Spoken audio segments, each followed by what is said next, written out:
Walang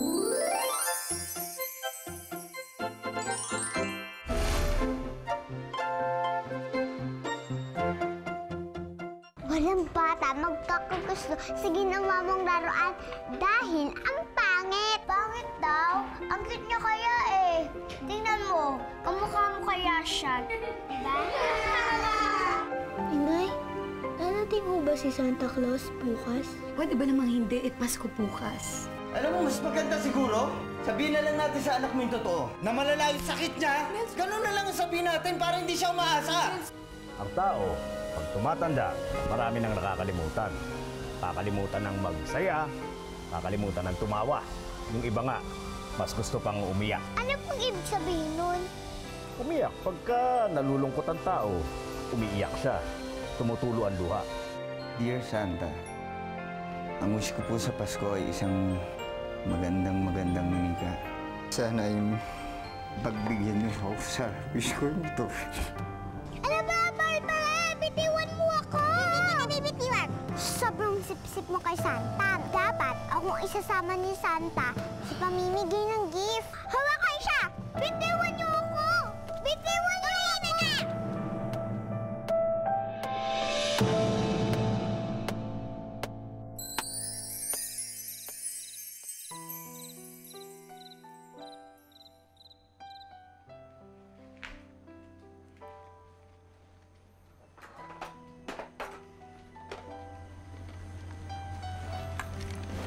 Nelson, natatandaan mo ba nung mga bata pa tayo nun? Tapos nandun tayo sa bahay ampunan.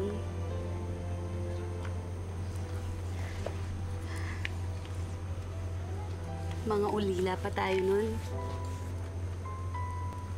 Pangarap natin nun na pareho tayong may mga magulang. May nanay, may tatay. Na pareho tayong mayaman. Kaya nga, mamang tawag mo sa akin, hindi ba? At sir naman ang tawag ko sa'yo. Dahil akala natin nun, pag yun ang itinawag sa atin, ibig sabihin mayaman tayo. Bakit mo naman naalala pa yung mga yan?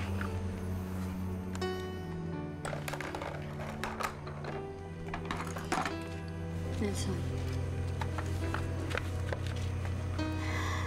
ayoko kasing mawala ang paniniwala mo sa pangarap, sir.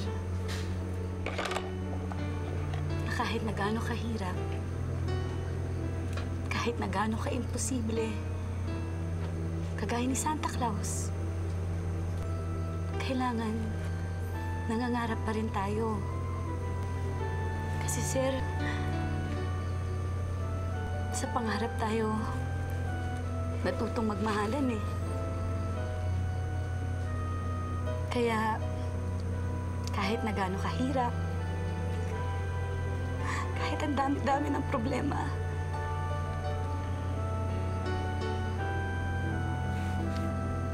kailangan mangarap ulit tayo. Kailangan matuto tayong umasa ulit.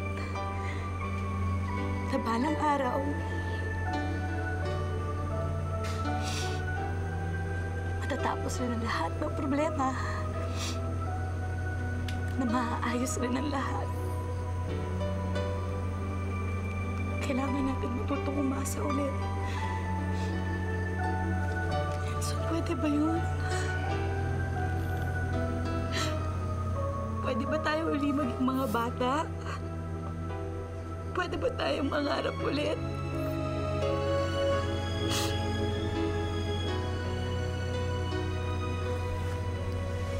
Meron pa akong ginagawa. Huwag muna ako istorbohin.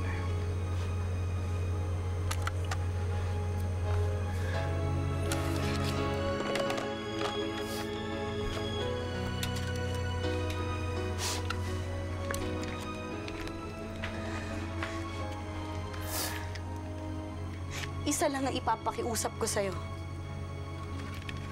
Huwag na huwag mong sasabihin kay Dali na hindi totoo si Santa Claus. Dahil ayoko masira ang magandang pagtingin niya sa Pasko. Kagaya mo.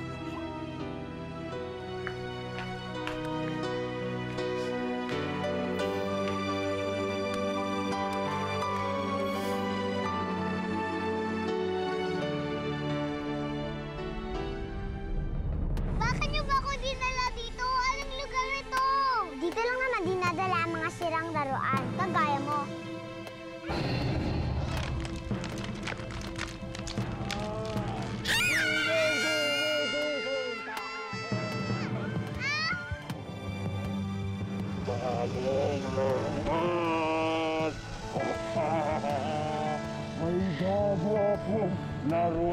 Mga salbahe kayo! Bakit niyo ako dinala dito? Lamang sa akin. Dito ka na lang.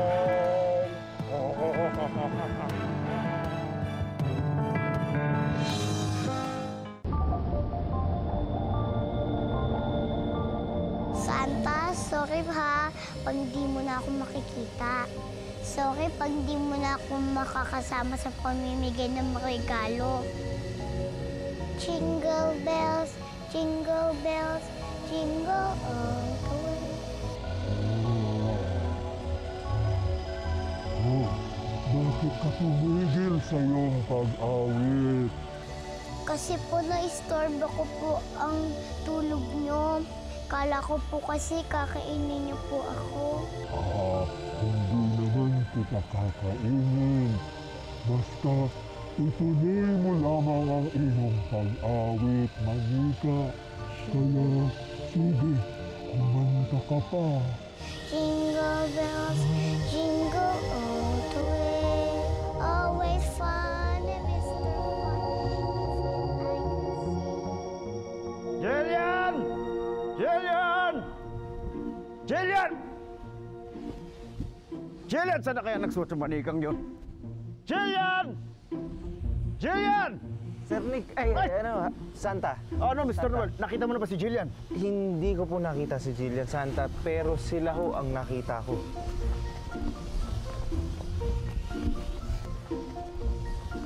Barbara, saan kayo galing? Si Jillian ba kasama nyo? Ha? Si Jillian po, Santa? Hindi po eh. Hindi nyo kasama? Barbara, ayoko nagsisinungaling ha. Tandaan mo, ang batang nagsisinungaling, tinutubuan ng sungay. Ha? Hindi po talaga namin kasama si Jillian, Santa. Pero bata, saan kaya nagsuot yung manikang yun? Ah, Santa, hindi pala yun yung lakad ninyo sa pamimigay ng gift? Oo nga, hindi ako pwede maatras sa maraming bata umaasa sa akin, pero wala pa si Jillian eh. Paano ko aalis yan? Ah, Santa, kami na lang po hanap kay Jillian. Talaga? Sige, pero huwag kayong titigil na paghahanap hanggat hindi nyo nakikita si Jillian, ha? Opo, Santa. Sige, Mr. Ruan, kailangan natin umalis. Totoo ba sinasabi mo? Hahanapin natin si Jillian? Bakit natin siya hahanapin? Siyempre hindi. Teka, ano nararamdaman ko? Tinubuan ako ng sungay!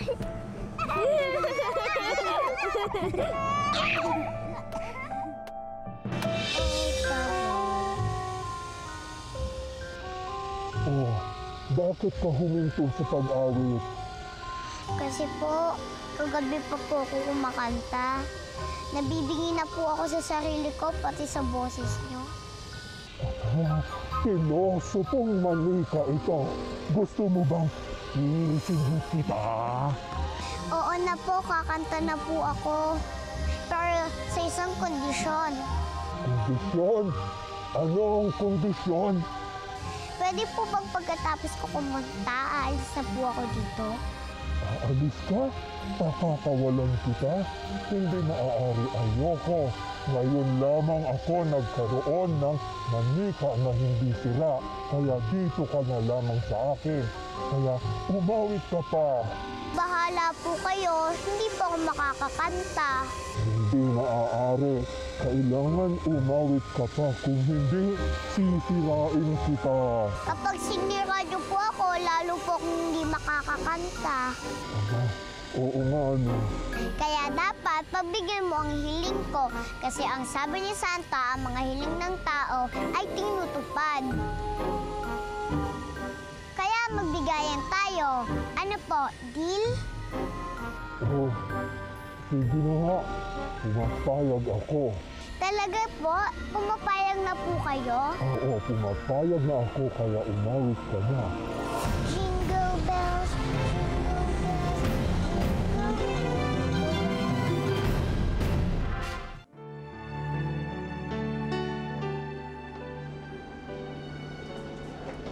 Init? Bakit? Hindi, ito ang tumitingin-tingin ng mga manika. Kasi yun ang gusto sana ni Dali para sa Pasko. Manika ba gusto mo? Hindi. Okay lang. Hindi naman kasi yun ang problema ko. Ang problema ko kasi wala akong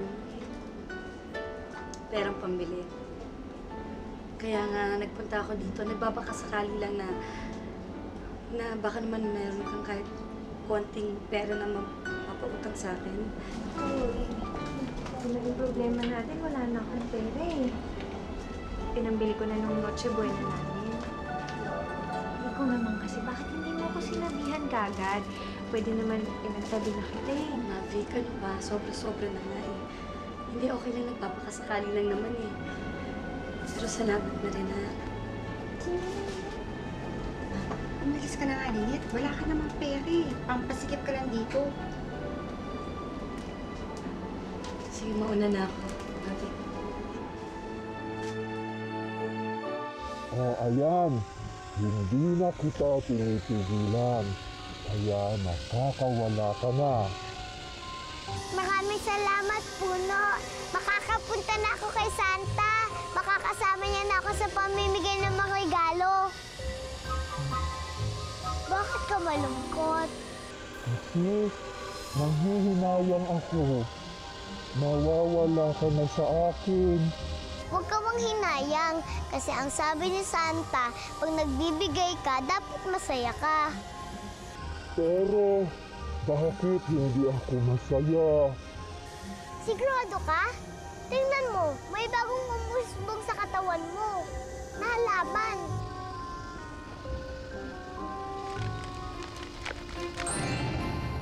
Oo nga. Patay na puno na ako. Pero bakit may umuusbong? Ang ganda! Ang ganda! Nabubuhay ako muli! Tama ka, aking manika. Kapag nagbibigay, parang nabubuhay ang loob mo tulad ng nangyayari sa akin. Kaya siguro ang bagong umuusbong sa akin, nabubuhay ako muli. Alam ko na, hindi ko na kailangan ang mga ito. Ibibigay ko na sila sa kung sino man ang may gusto sa kanila. Sige, Puno! Gawin mo yan! Para umusbong ako at lalong mabuhay. Pero Puno, kailangan ko na umalis. Babay, Puno. Paalam. Babay aking manika. Paalam aking kaibigan. Babay, Puno.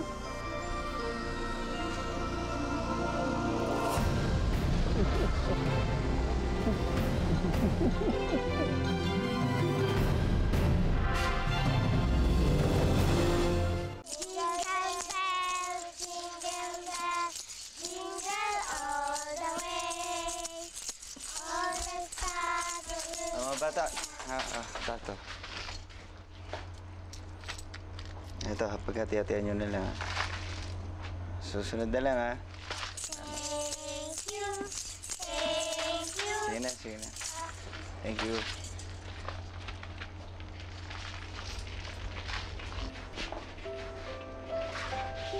Anak, bakit nandito ka? Baka ginawin ka. Doon ka na lang kaya sa loob. Nasaan po si Inay? Hindi pa umuwi, anak eh. Po, kailangan niyo na pong umuwi kasi malapit na po mag-Noche Buena.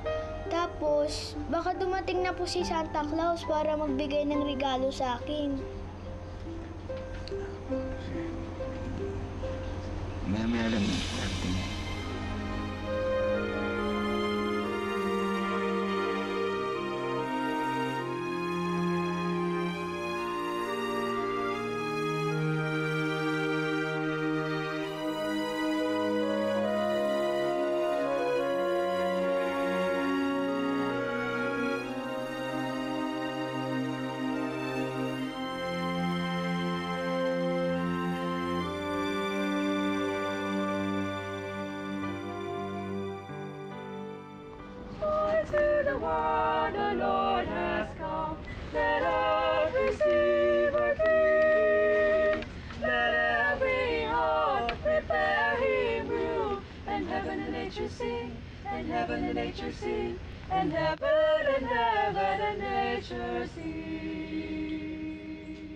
Nay, ulamin na po ba yung sulat ko?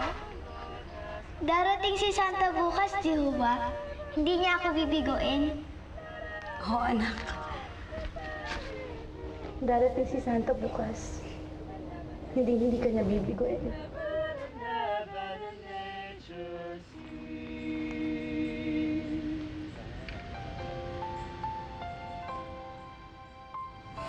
Sorry, Dolly. Sorry kung mabibigo kita, anak. Sorry kung wala kang matatanggap na regalo kay Santa Claus.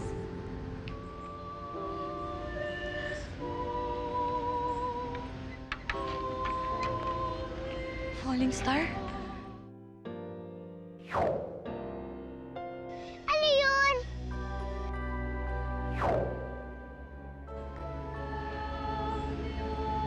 Kailangan ko mag-wish.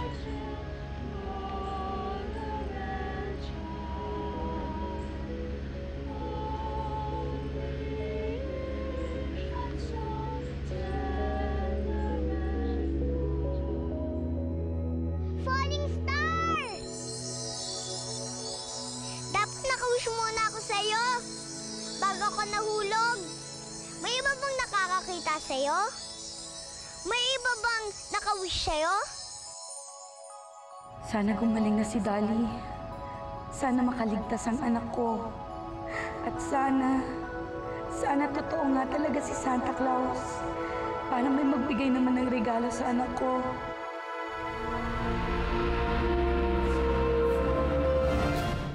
Naniniwala siya kay Santa, kahit di na siya bata. At saka humingi siya ng regalo para sa anak niya. Dapat makita ko na si Santa. At saka dapat mabigay niya ang hiling nitong babae na ito.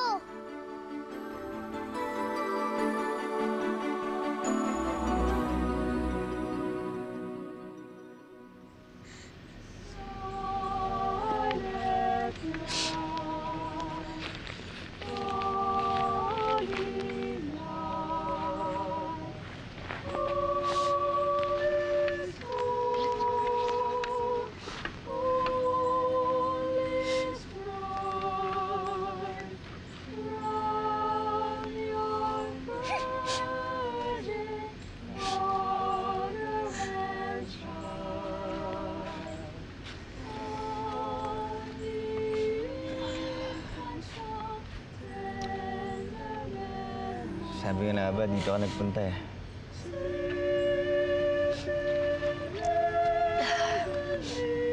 Paano mo nalaman?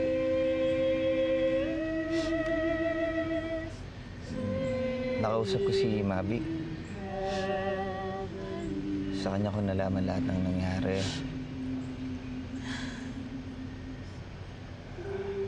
Kaya alam ko na dito ka pupunta. Kasi alam ko na malungkot ka ngayon. Kasi pagka malungkot ka, alam ko, kaya ka pupunta dito sa lugar na to dahil ito yung dating lugar na pinagkakatayuan ng kinalakihan nating bayan po nun eh.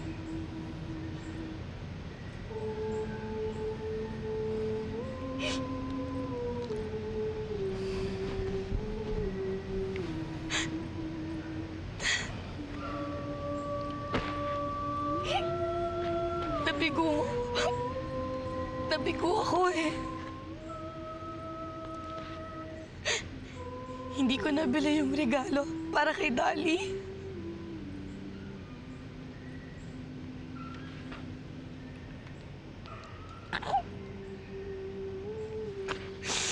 Nang dahil sa akin, hindi na siya maniniwala kay Santa Claus.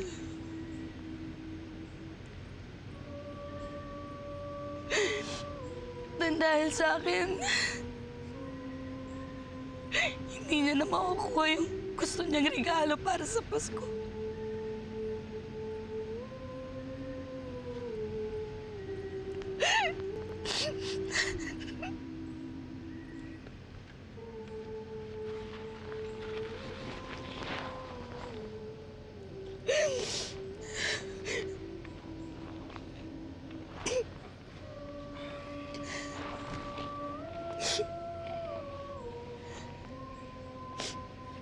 Ano yung ginagawa mo?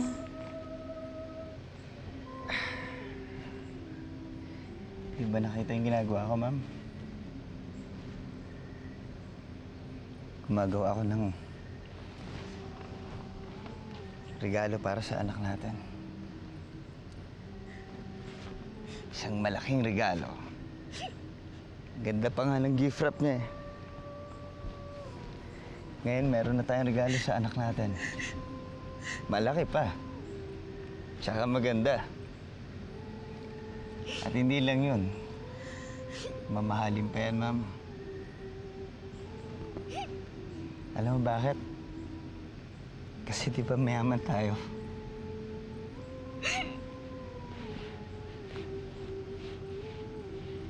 Kaya natin bumili ng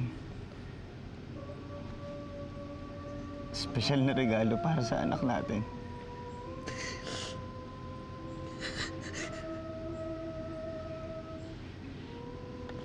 Espesyal na regalo para sa espesyal na bata.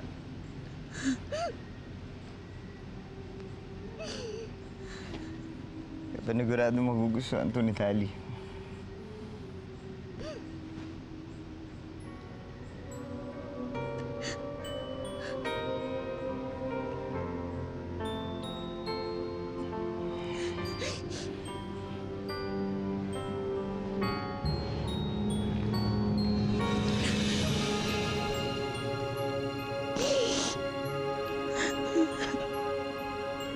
Pasensya na kayo, ha? Pasensya na kayo kung di ko... kung di ko kayo lagi napapasaya kasi... Tsaka kung salita ako sa'yo minsan lang hindi magaganda. Hindi ko naman sinasadya yung kasi... Siguro desperado lang ako dahil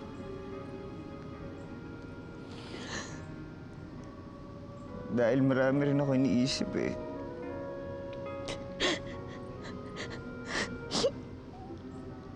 Tsaka pasensya na kayo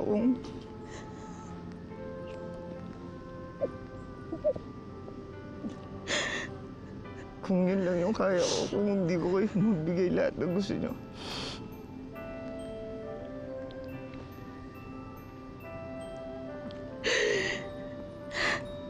Mag-alala. Magsisigap pa ako para mas masaya tayo, ha?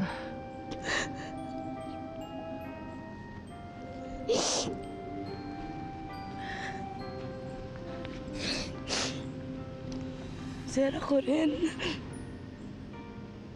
Patawanin mo ako, ha? Patawanin mo ako. Ang dami-dami kong hinihingi sa'yo.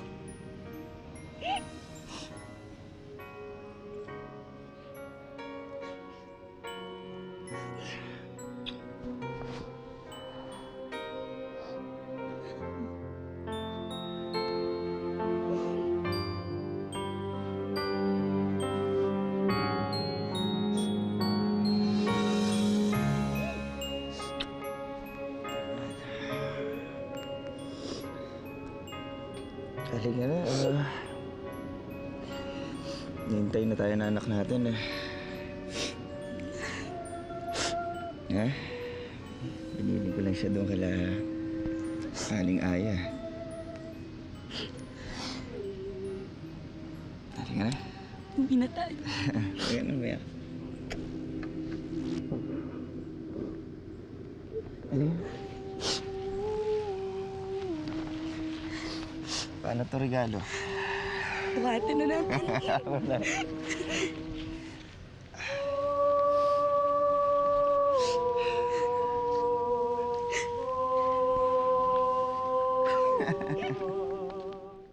Asan ako? Parang hindi pamilyang alunggay neto para sa akin. Nawawala na siguro ako. Hindi dapat mabigo ang wish ng babae sa falling star.